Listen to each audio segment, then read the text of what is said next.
Have you ever felt like a prisoner in your own life? Trapped not by physical walls, but by the weight of expectations, the constant fear of judgment, and the endless chase for approval?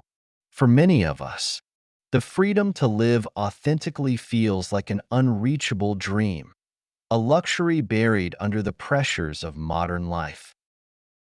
Everywhere we turn, we are met with invisible barriers. Social media bombards us with unrealistic comparisons, leaving us feeling inadequate. The opinions of others often dictate our choices, forcing us to seek validation in places that offer only fleeting satisfaction. Rejection, whether in relationships, careers, or friendships, leaves scars that make us question our worth. These challenges are universal, yet deeply personal, creating a silent storm within that disrupts our peace and clarity.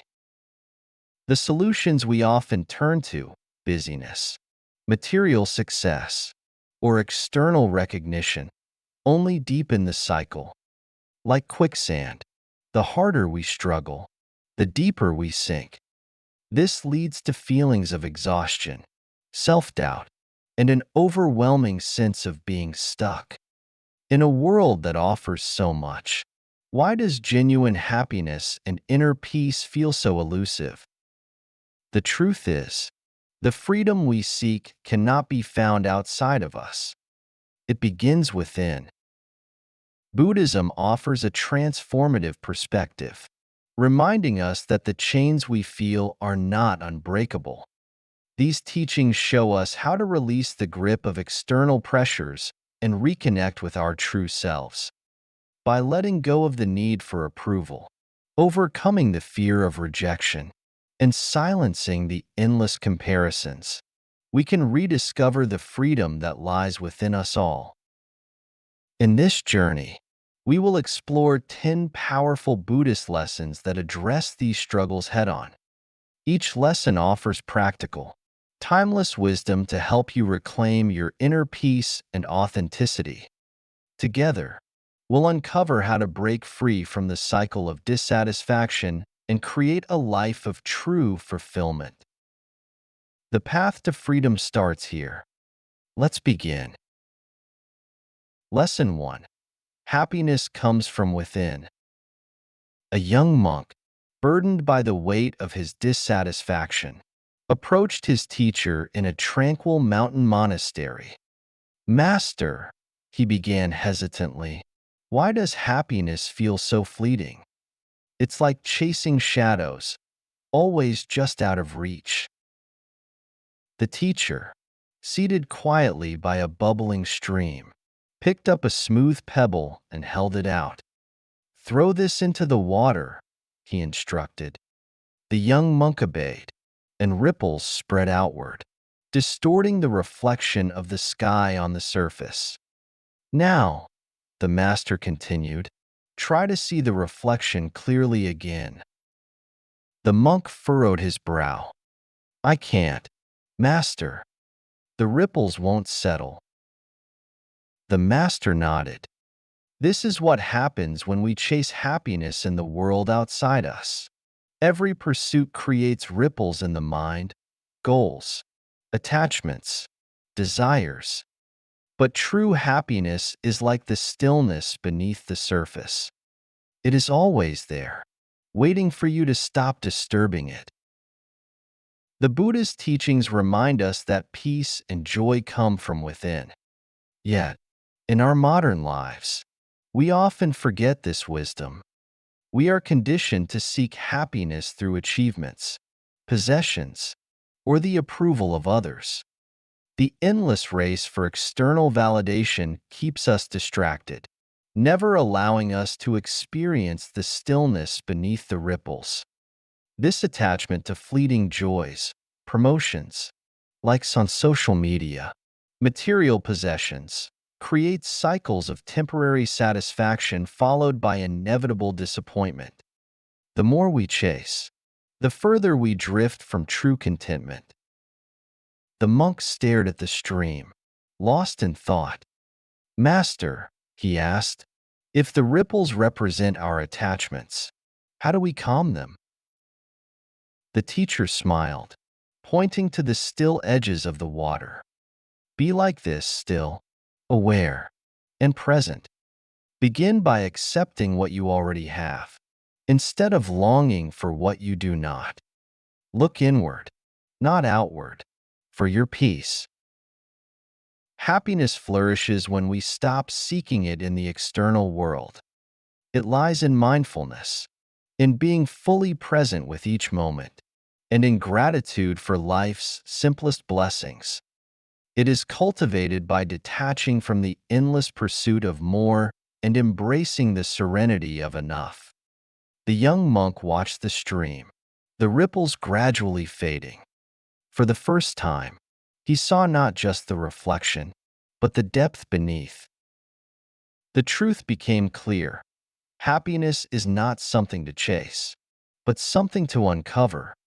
It is found not in the world's noise, but in the quiet of our own hearts. And in that quiet, we can finally see life as it truly is, a gift, whole and complete, just as it is. Lesson 2. Embrace solitude. In a kingdom of endless celebrations and constant chatter, there lived a prince who was restless and weary. Surrounded by courtiers and festivities, he should have felt fulfilled, yet his heart felt hollow. One day, he approached a wandering sage, who was known for his wisdom and peace.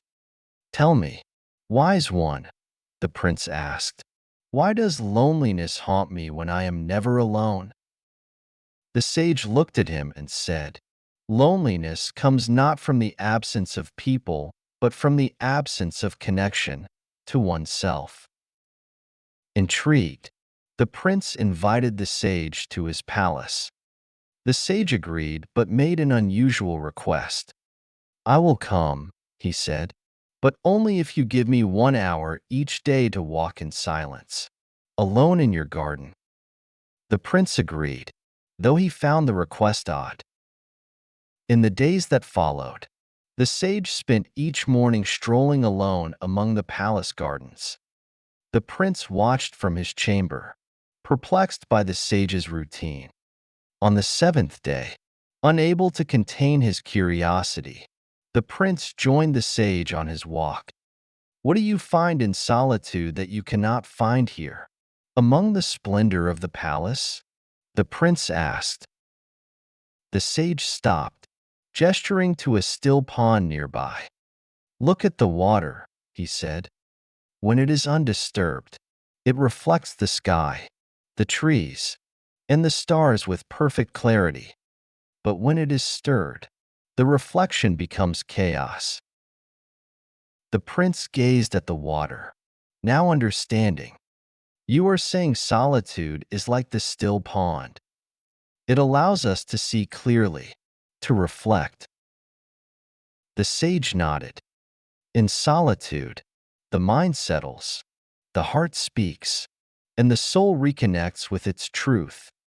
It is not loneliness but wholeness. In the modern world, solitude is often avoided, misunderstood as isolation or even weakness. Yet, the teachings of the Buddha celebrate solitude as a source of strength and clarity. The noise of daily life, filled with opinions, expectations, and endless distractions, leaves little room for us to hear our own thoughts. We often fear being alone because we confuse it with abandonment. But solitude is a sacred space, a gift that allows us to reconnect with who we truly are. The prince, eager to learn more, asked, but how do I embrace solitude in a world that constantly demands my attention? The sage smiled, his eyes full of quiet certainty. Begin with moments. A quiet morning before the palace awakens. A silent walk under the stars. A breath of stillness between the chaos. You will find that solitude does not take you away from the world. It brings you closer to it. Over time, the prince followed the sage's teachings, carving out moments of solitude in his bustling life. He discovered that it was in these quiet moments that his greatest insights arose. His decisions became clearer, and his heart found peace. Solitude is not an escape but a return, a journey inward to discover the boundless strength and clarity within. As the sage told the prince, "In the silence of solitude, you will find the voice of your soul." Lesson 3. Seek self-validation. In a distant kingdom, there lived a master craftsman known far and wide for his exquisite jewelry. Kings and queens adorned themselves with his creations. Nobles sought his work, and the common folk spoke of his genius with reverence. Yet, despite the endless accolades, the craftsman was deeply unhappy. Each time he completed a masterpiece, he found himself anxious, waiting for approval and fearing criticism. He began to wonder, what is the worth of my work if it depends entirely on others? One day, seeking answers, the craftsman journeyed to the mountains where a reclusive monk was said to possess great wisdom. Upon meeting the monk, the craftsman poured out his struggles, saying, "I am praised by many, yet I feel empty. Why does their approval not fill the void within me?" The monk listened silently, then handed the craftsman a cracked, uneven bowl made of clay. "What do you think of this bowl?" he asked. The craftsman examined it, unimpressed. "It is flawed. The cracks make it useless for holding water." The monk nodded and placed the bowl on a ledge where the sun shone through its imperfections, casting beautiful patterns of light and shadow on the ground. "And now?" the monk asked. The craftsman's eyes widened. "It is beautiful," he admitted. "But why show me this?" The monk smiled. "The bowl does not change because of your opinion. It is both imperfect and beautiful, just as it is. You, too, are like this bowl. When you tie your value to others' praise, you lose sight of your intrinsic worth. True peace comes from seeing your own value, independent of others' opinions." The craftsman was stunned into silence, for he realized he had spent his life seeking validation from others, never pausing to appreciate his own efforts. The monk continued, "The Buddha teaches that you, as much as anyone in the universe, deserve your love and affection. If you cannot love yourself, no amount of external approval will ever be enough." In the modern world, many of us fall into the same trap as the craftsman. We measure our worth through others' eyes, waiting for compliments, chasing approval, and fearing criticism. This dependence places our happiness in the hands of others, making us vulnerable to their judgments and robbing us of our peace. True validation must come from within. It is an act of self-compassion, a recognition that your value does not fluctuate based on others' perceptions. When you validate yourself, you free your mind from the endless quest for external approval. You become like the clay bowl, unchanged by others' opinions yet radiant in your unique way. The craftsman left the monk's mountain home with a new perspective. He began to treasure his craft not for the applause it brought, but for the joy it gave him. Each piece he created became a testament to his journey, not a plea for validation. As the monk had said, when you seek self-validation, you become untouchable. Criticism loses its sting, and praise loses its grip. Your worth becomes as constant as the sun that shines, unshaken by the passing clouds. Lesson 4. Rejection as a stepping stone. In a faraway land, there lived a young sculptor who dreamed of carving a statue so magnificent it would stand in the grand temple atop the mountain, a place of reverence for generations. He worked tirelessly for years, crafting a statue he believed to be his masterpiece. When the day came to present his work to the temple's elders, his heart brimmed with hope. But after a brief glance, the head elder shook his head and said, "This lacks the soul of the mountain. It is not fit for the temple." The words shattered the sculptor. He returned home, his dreams crushed, and vowed never to sculpt again. Days turned into weeks, and he remained in his despair, questioning his worth. One evening, an old monk visited his workshop, drawn by the sight of the abandoned statue. "Why has your chisel been silent?" the monk asked. The sculptor recounted his rejection, bitterness lacing his words. "They said my work wasn't good enough. All those years of effort, and they dismissed it in moments." The monk looked at the statue, then at the sculptor. "Do you know the story of the mountain stone?" he asked. Confused, the sculptor shook his head. The monk continued, "The mountain you revere is not just a mass of rock. It is shaped by storms, by wind, by time itself. Its beauty lies in its scars, its resilience. Every rejection you face is like those forces. It carves you, shapes you, and reveals the masterpiece within." The Buddha taught, "Let go of what is not meant for you with grace, for life has a greater plan." Rejection is not a sign of failure, but a nudge toward growth. It forces us to reflect, to adapt, and to uncover strengths we didn't know we had. Just as the mountain endures storms to reveal its grandeur, we must embrace rejection as part of our journey. The sculptor, moved by the monk's words, returned to his tools. This time, he approached his work with patience and humility, letting his heart guide his hands. He began to see the beauty in imperfection, in the lessons rejection had taught him.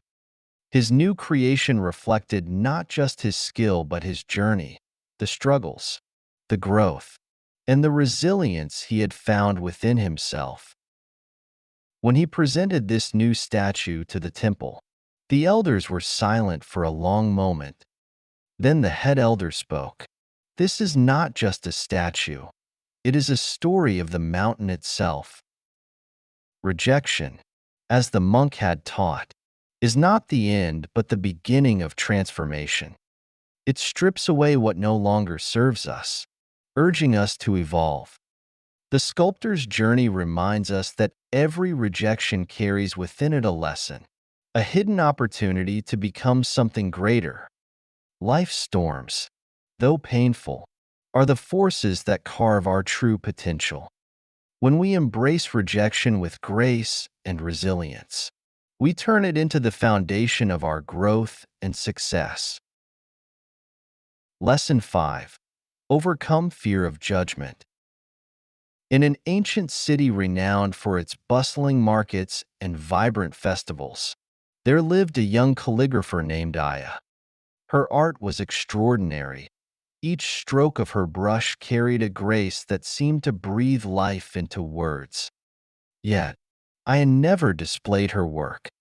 She feared the judgment of others, convinced her art would be mocked or dismissed. She worked in secret, her heart heavy with doubt. One day, an old monk visited the city. Drawn to Aya's reputation, he approached her workshop. As he admired her unfinished scrolls, he asked, "Why do you not share your art with the world?" Aya hesitated before responding. "What if people think it is not good enough? What if they laugh at me? I couldn't bear it." The monk nodded thoughtfully and handed her a blank sheet of paper. "Draw a single character," he said. Reluctantly, Aya dipped her brush into ink and, with practiced elegance, painted the character for freedom. The monk examined the paper, then smiled. "This is beautiful," he said. He folded the paper and placed it outside her workshop, where passers-by could see it. Aya panicked. "Why would you do that? What if people criticize it?" The monk led her to the window. Together, they watched as people gathered to look at the character. Some admired it, others passed by without comment, and a few criticized it for being too simple. Turning to Aya, the monk said, "Do you see? Their opinions are as varied as the clouds in the sky. Do the clouds change the sky itself?" "No," Aya murmured. "Exactly," the monk replied. "The sky remains vast, untouched by the opinions of those who gaze upon it. Your art, your truth, is like the sky, unchanged by what others think." The Buddha taught, "Let none find fault with others, let one see one's own acts, done and undone." This wisdom reminds us that the judgments of others often reflect their own insecurities and experiences, not our worth. When we allow fear of judgment to silence us, we imprison ourselves in a cage of others' making. True freedom comes from recognizing that we are not defined by others' opinions. Encouraged by the monk's words, Aya decided to display her work at the city's annual festival. Her hands trembled as she set up her stall, expecting harsh critiques. Instead, she witnessed something remarkable. People stopped, captivated by her art.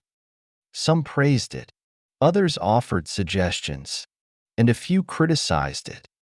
But Aya realized that their words no longer held power over her. She saw her art for what it was, a reflection of her journey, her truth. Overcoming the fear of judgment is not about silencing critics, but about finding the courage to be yourself. As the monk told Aya, "Your work is a gift, not a plea for approval. Create with sincerity, and let the world respond as it will. The sky does not bow to the clouds, neither should you bow to opinions." Aya's journey reminds us that freedom lies not in avoiding judgment, but in embracing our truth. When we release the need for approval, we reclaim the joy of living authentically, unshaken by the shifting winds of others' perceptions. Lesson 6. Stop sacrificing your peace to please others. In a distant village surrounded by lush fields, there lived a baker named Aaron. Known for his generosity, Aaron never refused anyone who came to him for help. If a neighbor needed bread but had no money, he would give them a loaf. If someone asked for advice, he would set aside his work to listen. Over time, his bakery became a haven for the villagers, but Aaron was exhausted. His oven often went cold because he spent so much time helping others, and the joy he once felt in his craft was slowly replaced by resentment. One evening, a wandering monk visited the village and stopped at Aaron's bakery. Noticing the baker's tired eyes, the monk asked, "Why do you look so weary, friend?" Aaron sighed, wiping flour from his hands. "I try to make everyone happy. I give and give, but it's never enough. The more I help, the more they ask. I've forgotten what it feels like to rest or to bake for the joy of it." The monk nodded thoughtfully and asked Aaron to accompany him to the village well. "Look at this well," the monk said, drawing a bucket of water. "It gives water to everyone who comes. But what would happen if no one tended to it, if it was never refilled?" Aaron thought for a moment. "It would run dry." "Exactly," the monk said. "You are like this well. Your kindness is a gift, but if you give endlessly without caring for yourself, you will run dry. True compassion does not mean giving until you are empty. It means giving from a place of abundance, with balance. The Buddha taught, better than 1,000 hollow words is one word that brings peace. This wisdom reminds us that peace begins within. Sacrificing your well-being to please everyone is not sustainable. It drains your energy and diminishes the joy of giving. Acts of kindness lose their meaning when they come from obligation rather than genuine willingness. Aaron frowned. But if I stop saying yes, won't people think I'm selfish or unkind? The monk smiled gently. Setting boundaries is not selfish. It is an act of respect for yourself and others. A well that runs dry can quench no one's thirst, but a well that is cared for offers water freely, without resentment. By tending to your own needs, you ensure that your kindness remains pure and your giving meaningful. Inspired by the monk's words, Aaron began to set boundaries. He made time each day to rest, to bake for himself, and to reconnect with the joy of his craft. To his surprise, the villagers respected his limits, and his relationships grew stronger. When he gave, it was no longer from a place of obligation, but from a heart renewed with peace. As the monk told Aaron, a well-tended well serves many. Tend to your own peace, and your generosity will shine brighter than ever. When we stop sacrificing our peace to please others, we reclaim the strength to give from a place of love, not exhaustion, creating harmony in both our lives and theirs. Lesson 7. Focus on what you can control, yourself. In a sprawling kingdom ruled by a wise but aging king, there lived a young blacksmith named Aaron. He was skilled in his craft, yet he was rarely at peace. Aaron constantly worried about the things he couldn't control, the changing demands of the royal court, the whims of his customers, and the unpredictable weather that often delayed his work. His mind was a storm of anxiety, and his nights were restless. One day, as he worked in his forge, an announcement echoed through the village. The king would hold a grand competition, the creation of a flawless sword to symbolize the kingdom's strength. The winner would be rewarded with honor and riches. Aaron felt a surge of both excitement and dread. What if my sword isn't chosen? He thought. What if the other blacksmiths are better? What if the judges don't like my work? Overwhelmed, Aaron decided to visit the king's advisor, a venerable monk known for his wisdom. The monk welcomed him into the palace gardens, where a gentle breeze rustled the trees. "Master," Aaron said, "I want to enter the competition, but I'm paralyzed by worry. What if I fail? What if the judges are unfair? What if the other contestants outshine me?"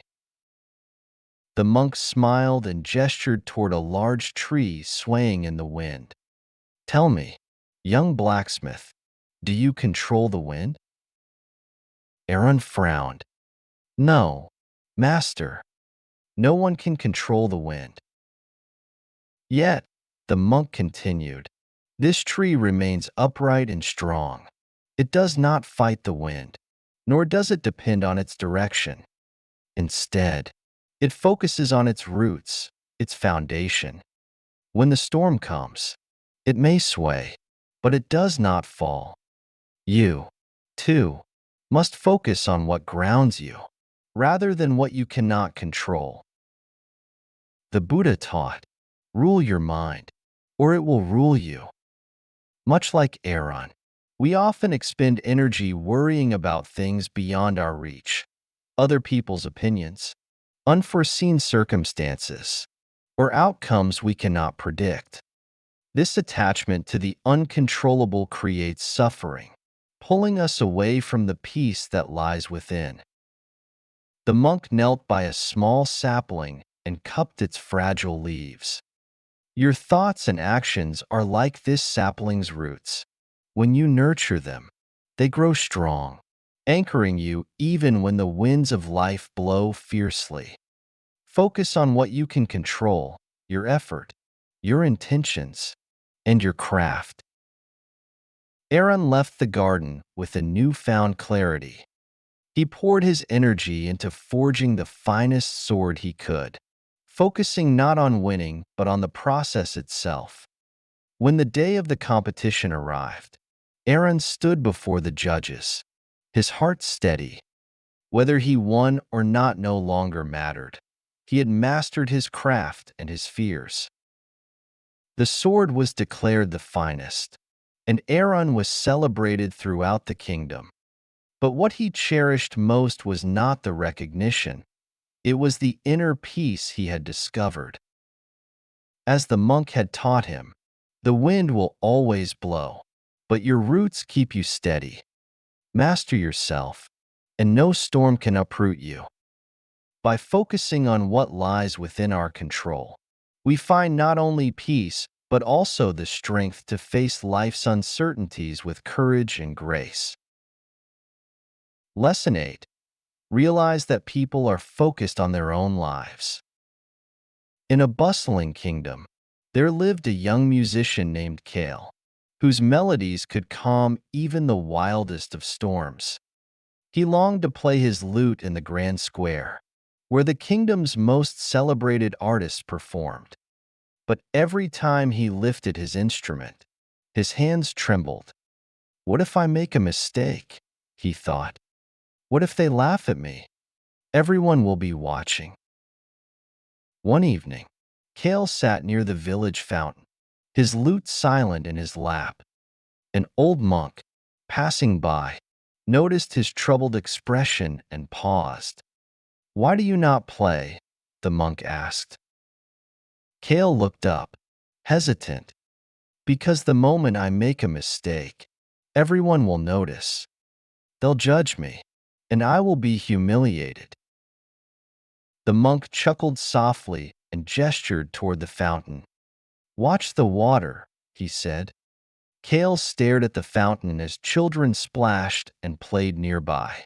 Villagers filled their jugs, and travelers paused to rest. Despite the fountain's central position, no one seemed to truly pay attention to its constant flow. "Tell me," the monk asked, "how many people are studying the fountain right now?" Kale frowned. "None. They're all busy with their own business." The monk smiled. "Exactly. Life is much the same. People are so absorbed in their own lives, their own thoughts and struggles, that they rarely notice the small mistakes of others. The judgments you fear are like passing shadows, fleeting and insubstantial." The Buddha taught, "Your work is to discover your world and then, with all your heart, give yourself to it." This wisdom reminds us that the fear of judgment often springs from our own insecurities, not from reality. People, like rivers, flow in their own directions, preoccupied with their own concerns. The harsh spotlight we imagine rarely exists. Instead, most are too busy navigating their own lives to linger on our imperfections.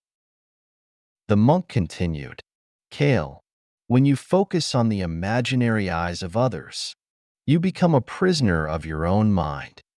But when you play for the love of music, your freedom returns.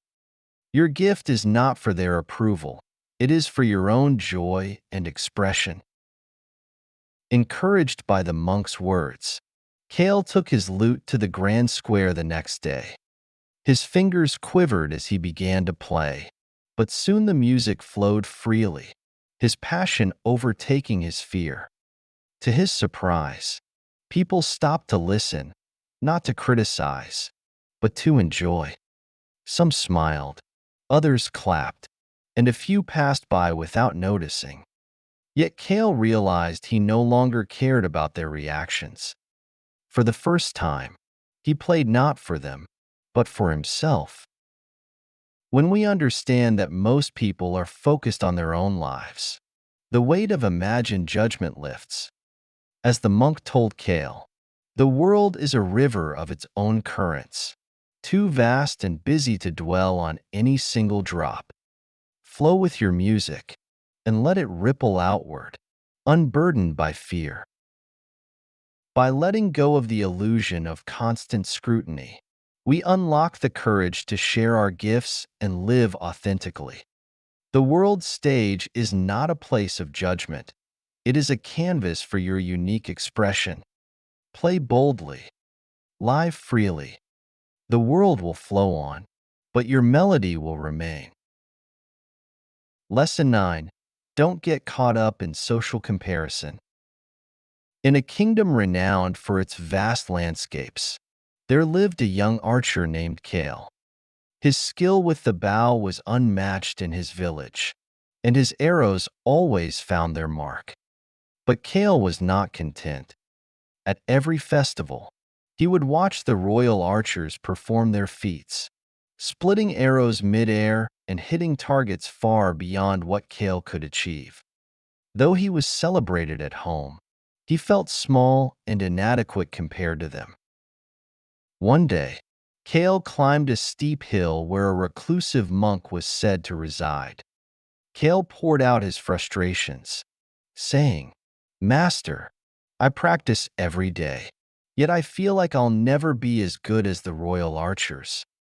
Their skill outshines mine, and my efforts feel meaningless." The monk listened silently, then handed Kale a small, cracked clay pot. "Take this pot to the spring and fill it with water," he said. Puzzled but obedient, Kale carried the pot to the spring, where he noticed another villager with a large, gleaming brass jug. The villager filled his jug effortlessly and carried it away, while Kale struggled to fill the cracked pot, the water leaking with every step. Frustrated, Kale returned to the monk. "Why give me a pot with cracks? It's impossible to carry water without spilling." The monk smiled and pointed to the path Kale had taken. "Look behind you." Kale turned and saw that the cracked pot had left a trail of water along the dry, dusty path, creating small pools that reflected the sunlight.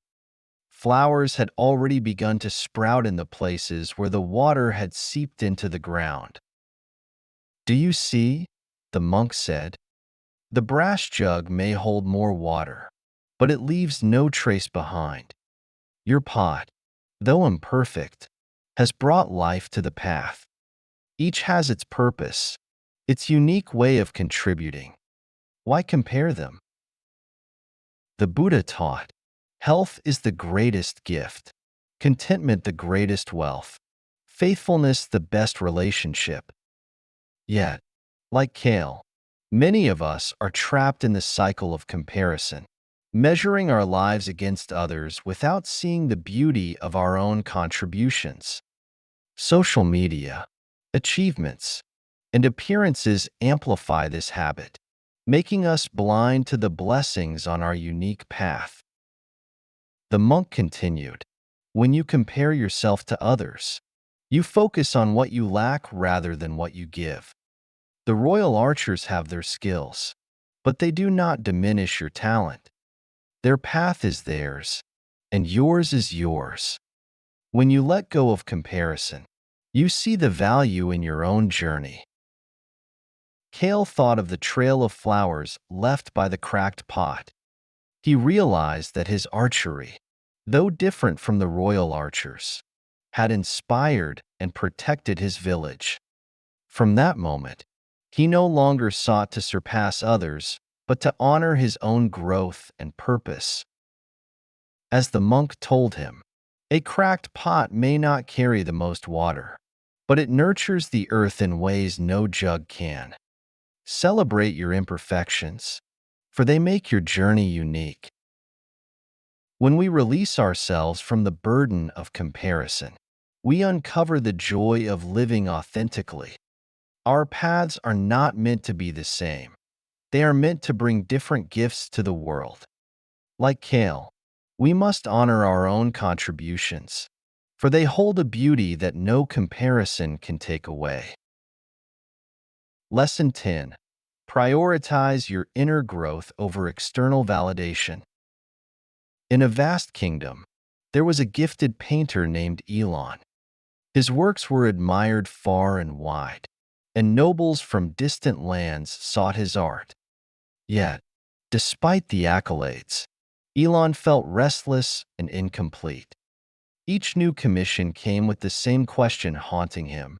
Will they like this? Will it be enough?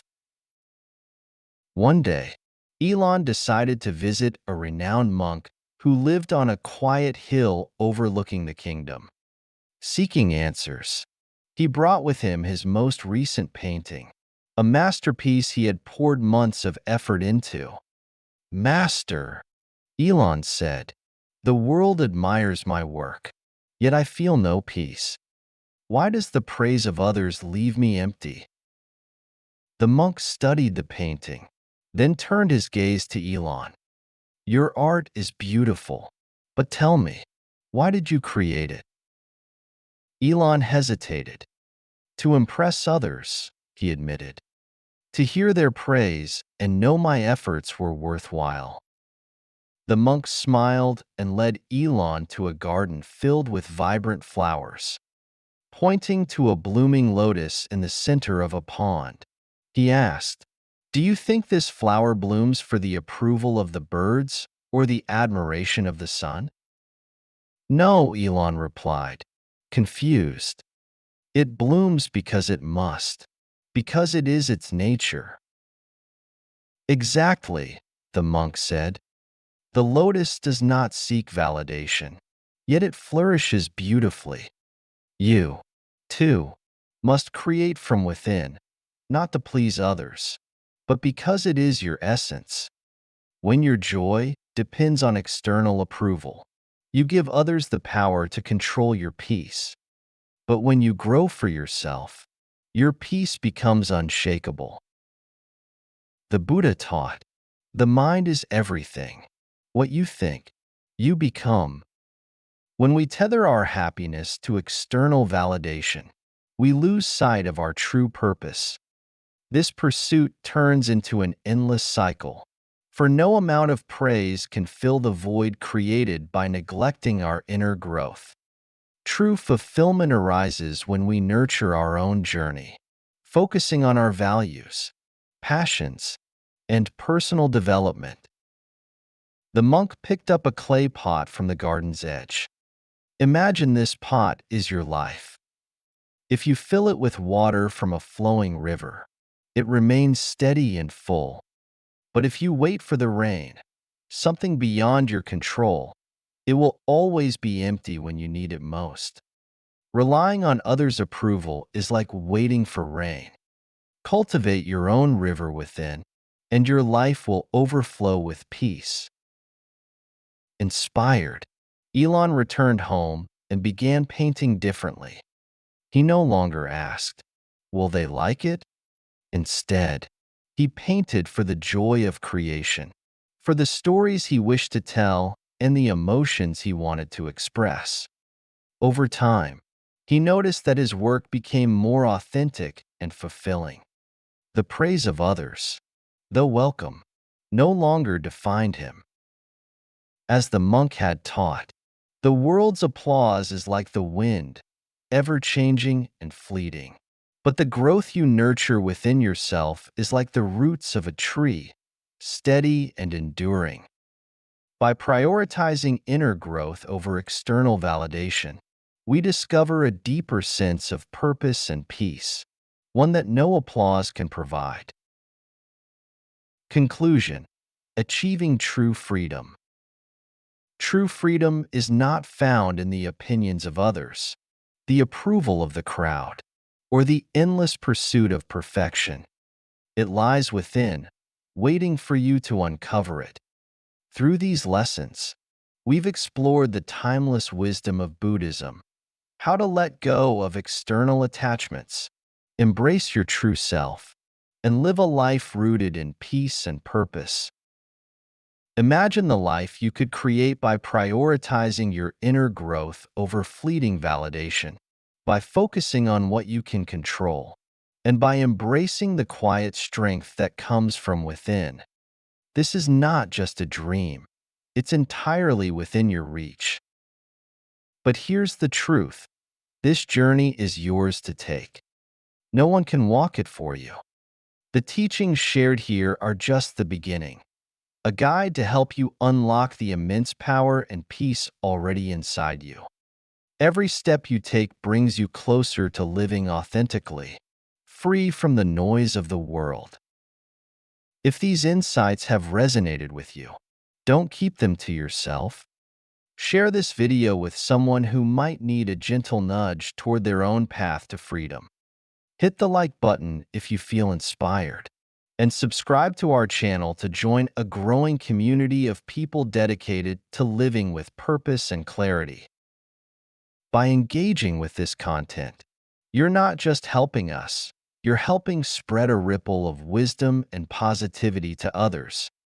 Together, we can create a world where more people find their own inner peace and fulfillment. Thank you for being a part of this journey today. Remember, the power to transform your life has always been within you. It's time to claim it. Until we meet again in the next video, stay mindful, stay courageous, and keep growing. Your next step starts now. Are you ready? Like, share, and subscribe, and let's continue this journey together. See you soon.